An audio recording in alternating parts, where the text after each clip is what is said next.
యాకోబు మనసంతా వికలమైపోయింది. భయము, అనుమానము అతడి మనస్సులో దోబూచులాడుతున్నాయి. అలజడి రేగింది.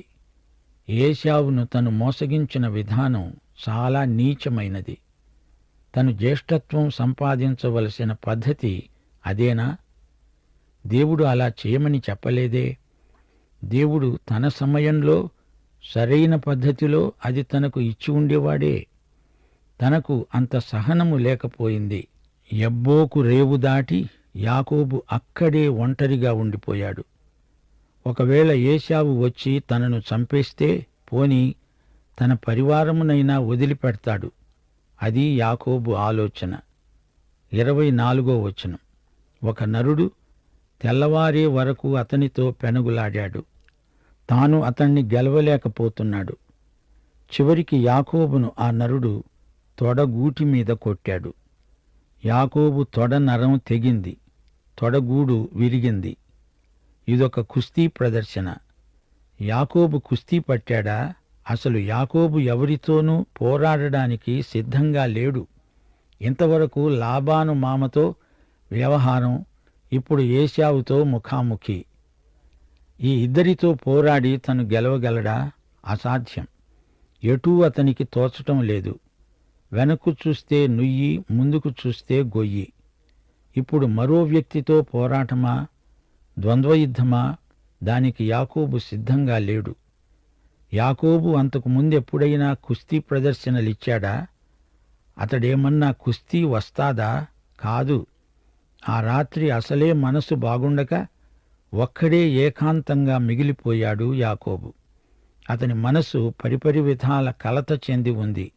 అయితే ఆ రాత్రి ఎటూగాని వేళలో యాకోబుతో పోరాడిన ఈ వ్యక్తి ఎవరు?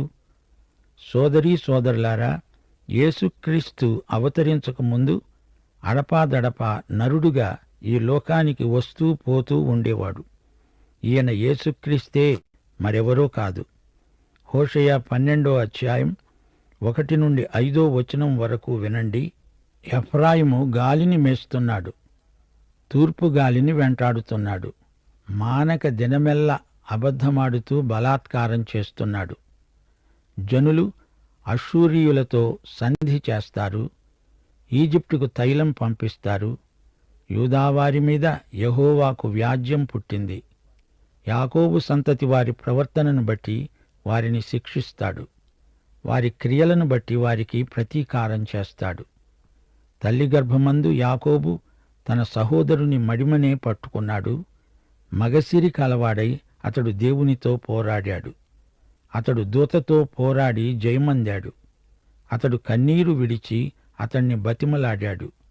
బేతేలులో ఆయన అతనికి ప్రత్యక్షమయ్యాడు. అక్కడ ఆయన మనతో మాట్లాడాడు. యెహోవా అని, సైన్యములకు అధిపతి అయిన యెహోవా అని ఆయనకు జ్ఞాపకార్థ నామము. ఆ రాత్రంతా యాకోబుతో పెనుగులాడింది ప్రభువైన యేసుక్రీస్తే. ఆయన అన్నాడు, తెల్లవారుతున్నది, నన్ను పోనియ్యి. యాకోబు అన్నాడు, నీవు నన్ను ఆశీర్వదిస్తేనే కాని నిన్ను పోనీయను. నీ పేరేమిటి అని అడిగాడాయన. అతడు యాకోబు అని చెప్పాడు. యాకోబు కుస్తీ పట్టు పట్టటం లేదు. ఆయనను గట్టిగా పట్టుకొని విడవటం లేదు. దేవునితో పోరాడటమా? అది అసాధ్యం. దానివల్ల తనకే గాయాలవుతాయి. ములుకోలకు ఎదురు తన్నితే ఎద్దుకే గాయమవుతుంది. ఈ సంగతి వృద్ధుడైన యాకోబు మహాశయునికి బాగా తెలుసు. దేవునికి లోబడాలి, ఆయనను గట్టిగా పట్టుకోవాలి, పట్టు విడువకూడదు. యాకోబుకు యుక్తిలో భక్తి, భక్తిలో యుక్తి. అతనిది విలక్షణమైన వ్యక్తిత్వం. తన పూర్వీకుడైన అబ్రాహాము ఏం చేశాడు? అతడు దేవుణ్ణి నమ్మాడు. అదే అతనికి నీతిగా పరిగణించబడింది. అబ్రాహాము దేవుణ్ణి గట్టిగా పట్టుకున్నాడు, పట్టు విడువలేదు. ఆయన అన్నాడు, నీవు మనుష్యులతో దేవునితో పోరాడి గెలిచావు. ఇక మీదట నీ పేరు ఇశ్రాయేలే గాని యాకోబు అనబడదు. ఇంకా అతడు దురాక్రమణదారు కాడు, వంచకుడు కాడు. అతడిప్పుడు ఇశ్రాయేలు, రాకుమారుడు. అటు దేవుని పట్ల ఇటు మనుషుల పట్ల అధికారము శక్తి గలవాడు. ఇశ్రాయేలు పాతది గతించింది, ఇప్పుడతనికి కొత్త స్వభావం ఇవ్వబడింది. యాకోబు ఇప్పుడు మాట్లాడుతున్నది ఎవరితో? యేసుక్రీస్తుతో. ఆయన అవతారానికి పూర్వం యాకోబుతో మాట్లాడాడు. యాకోబు కనిపించాడు. అప్పుడు యాకోబు, దయచేసి నీ పేరేమిటో చెప్పు అని అడిగాడు. అందుకాయన, ఎందు నిమిత్తము నా పేరు అడిగావు అని అక్కడే అతణ్ణి ఆశీర్వదించాడు. యాకోబు అన్నాడు, నేను ముఖాముఖిగా దేవుణ్ణి చూచాను, అయినా నా ప్రాణం దక్కింది అని చెప్పి ఆ స్థలానికి పెనూయేలు అని పేరు పెట్టాడు. అతడు పెనూయేలు నుండి సాగిపోయినప్పుడు సూర్యోదయమైంది. అప్పుడతడు తొడకుంటుతూ నడిచాడు. ఆయన యాకోబు తొడమీది తుంటి నరము కొట్టినందున నేటి వరకు ఇశ్రాయేలీయులు తొడగూటి మీద ఉన్న తుంటి నరం తినరు, అది నిషిద్ధం. దేవుడు యాకోబును వశపరుచుకోవడానికి అతణ్ణి కుంటివాణ్ణి చేయవలసి వచ్చింది. యాకోబు ఒక పట్టాన అంత సులభంగా లొంగే మనిషి కాడు.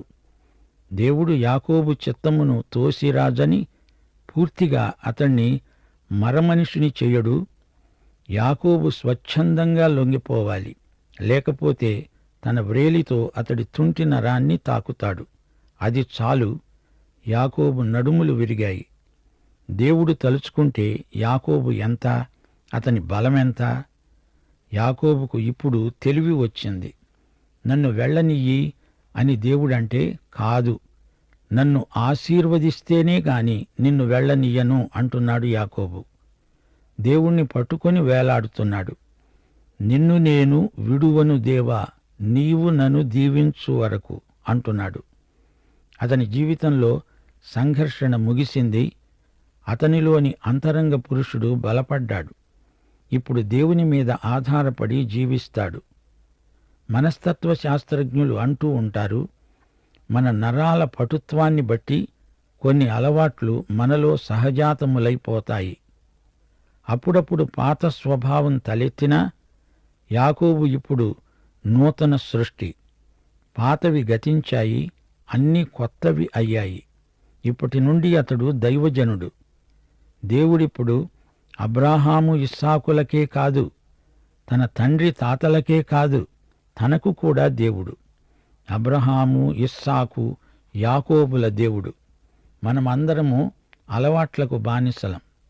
అయినా దేవుడు ఈ అలవాట్లను పొరపాట్లను సరిచేస్తాడు. ఎందుకని? మనం ఆయన బిడ్డలము గనుక.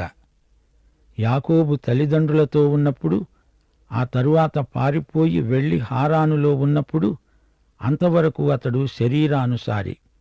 ఇక్కడ పెనూయేలులో, యబ్బోకు రేవులో అతని అంతఃసంఘర్షణ. ఇప్పటి నుండి ఈజిప్టుకు వెళ్లే వరకు ఆత్మ సంబంధి అయిన విశ్వాసి. యాకోబు జీవితంలో 3 విభాగాలు: ప్రకృతి సంబంధి, ఆ తరువాత సంఘర్షణలతో కూడిన శరీర సంబంధి, ఆ తరువాత ఆత్మ సంబంధి అయిన విశ్వాసి. కొత్త నిబంధనలో ఈ ఇశ్రాయేలు వంశీకుడే తార్సువాడైన సౌలు. రోమాపత్రిక 7వ అధ్యాయంలో తన సంఘర్షణను వెలిబుచ్చుతున్నాడు సౌలు. సౌలు జీవితం కూడా 3 విభాగాలు, 3 అధ్యాయాలు. మార్పు చెందక ముందు, మార్పు చెందిన తరువాత సంఘర్షణ, ఆ పిమ్మట విజయం. రోమాపత్రికలో ఇది మనము చదవగలం. 6వ అధ్యాయంలోని ప్రకృతి సంబంధి, 7వ అధ్యాయంలోని శరీర సంబంధి సంఘర్షణ, 8వ అధ్యాయంలోని ఆత్మ సంబంధి విజయం. రోమాపత్రిక 7వ అధ్యాయం 24వ వచనంలో పౌలు అంటున్నాడు, అయ్యో, నేనెంత దౌర్భాగ్యుడను! ఇట్టి మరణమునకు లోనైన శరీరము నుండి నన్ను ఎవడు విడిపిస్తాడు? ఇది అంతఃసంఘర్షణ. శరీరానుసారి అయిన విశ్వాసిలో ఇది ప్రచ్ఛన్న యుద్ధం. రోమాపత్రిక 7వ అధ్యాయం 19వ వచనం, నేను చేయగోరు మేలు చేయక చేయగోరని కీడు చేస్తున్నాను. ఇది శరీరానుసారిలో చెలరేగే సంఘర్షణ.